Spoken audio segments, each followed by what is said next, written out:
ये अंतरयात्रा सूत्र है।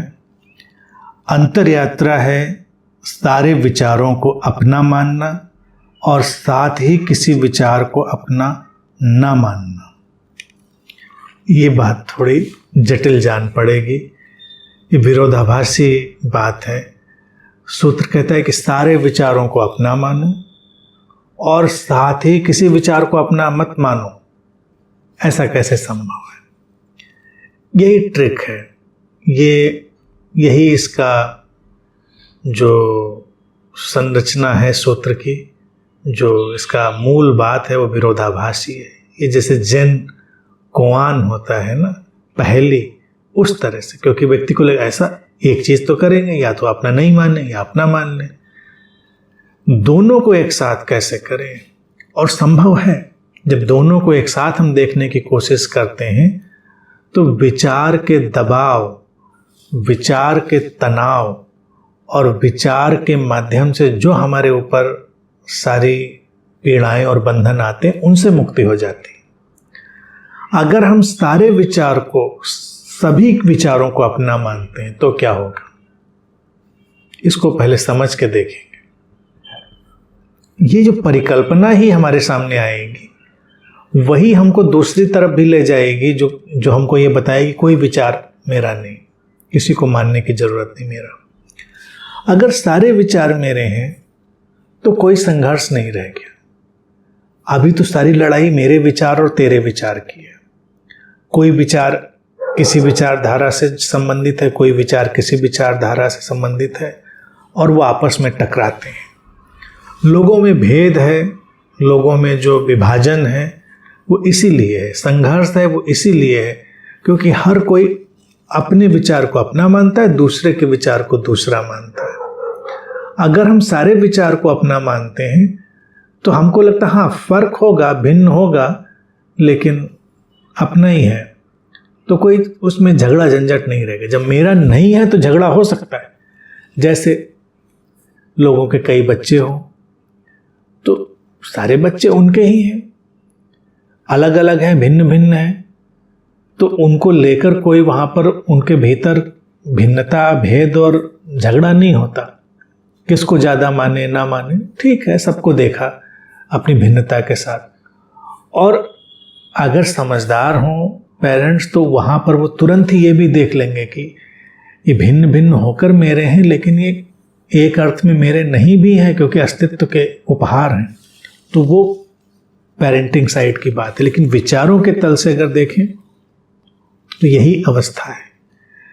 जब हम देखो अपने घर का भी अगर मान लो विस्तार करें, हमारा छोटा सा घर हो तो छोटे कमरे, छोटी दीवारें, उनमें छोटा सा लॉन, वो मेरा लगता है, और उसके पार, उस दीवार के पार किसी और का लॉन है, घर है। चूँकि हम ये मान चुके हैं कि वो दूसरे का है तो हम परवाह नहीं करते, उसमें कोई नुकसान हो, उसमें कोई भी परेशानी हो, हमें उससे कोई फर्क नहीं पड़ता, हम देखते रहते हैं। लेकिन कल्पना करो कि वही दीवार बड़ी हो गई हो, दायरा बड़ा हो गया, वही जमीन का टुकड़ा जो अभी हमको लगता था दूसरे का है अब पता चलता है मेरा है, तो हम उसकी भी देखभाल करते हैं, उसको भी नुकसान नहीं होने देते हैं। व्यवहारिक रूप से ये घरों जमीनों में तो ऐसा करना संभव नहीं है, लोग अपने अपने ध्यान रख लें वो ज़्यादा अच्छा है। लेकिन जब विचार की बात आती है तो विचारों को हम अगर चेतना के एक ही स्रोत से निकला हुआ जाने, जो कि है हर व्यक्ति, हर शरीर मन उसी सर्वव्यापी चेतना के स्रोत से निकला है, तो ये सारे विचार किसी भी तरह के हों, चाहे बिल्कुल विपरीत दिखते हों, लेकिन निकले तो ये उसी सर्वव्यापी चेतना के स्रोत से ही हैं। तो जब इनका स्रोत एक है तो ये सब मेरे ही हुए, तो हम बस देखते हैं। कभी कभी थोड़ी खींच आ सकती है, जैसे बच्चों के साथ भी पेरेंट्स का हाल होता है, माता पिता का, लेकिन हम उस खींच को भी या उस झुंझलाहट को भी ज़्यादा देर अपने अंदर लेके नहीं चलते। ठीक है, कोई बात नहीं, हो सकती भिन्नता, हो सकती है विपरीतता, हो सकती है, लेकिन देखेंगे इस चीज़ को, समझेंगे और आगे चले जाएंगे, बात खत्म हो गई। जैसे ही व्यक्ति विचारों के धरातल पर इस चीज को देख पाएगा, एक ही स्रोत से सब निकल कर हैं, तो वो मेरे ही हैं सब, तो कोई झगड़ा झंझट नहीं, कोई टकराव नहीं। तो उसी समझ के साथ जब इस बात को देखना शुरू करे, क्या कोई विचार मेरा सचमुच में है भी, तो साइमल्टेनियसली उसको दिखाई देगा कोई विचार मेरा नहीं है, वो भी मेरे अंदर अवतरित हुआ था, वो भी उस स्रोत से मेरे अंदर घटा था। तो ये विचार अगर मेरा नहीं है तो वो विचार भी उसका नहीं होगा, वो विचार किसी और का नहीं होगा, यानी कोई विचार फिर किसी का नहीं होगा। अगर हमने पहली चीज को देखा कि सारे विचार मेरे हैं, तो एक निश्चित किस्म का द्वंद्व समाप्त हो गया, और उसी का धक्का हमको तुरंत इस बात की तरफ भी ले जाएगा, क्या सचमुच में कोई विचार मेरा है भी? तो लगेगा नहीं, सारे तो जाने दो, हमारा तो एक विचार भी अपना नहीं है, वो तो अस्तित्वगत है।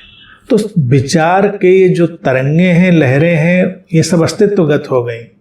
तो हम विचार के परे आ गए, हम उस निर्विचार, जिसको जगत कहते हैं, निर्विचार का अर्थ ये नहीं होता कि वहाँ कोई विचार नहीं है। निर्विचार आयाम का मतलब ये नहीं होता है कि वो विचारहीन जगत।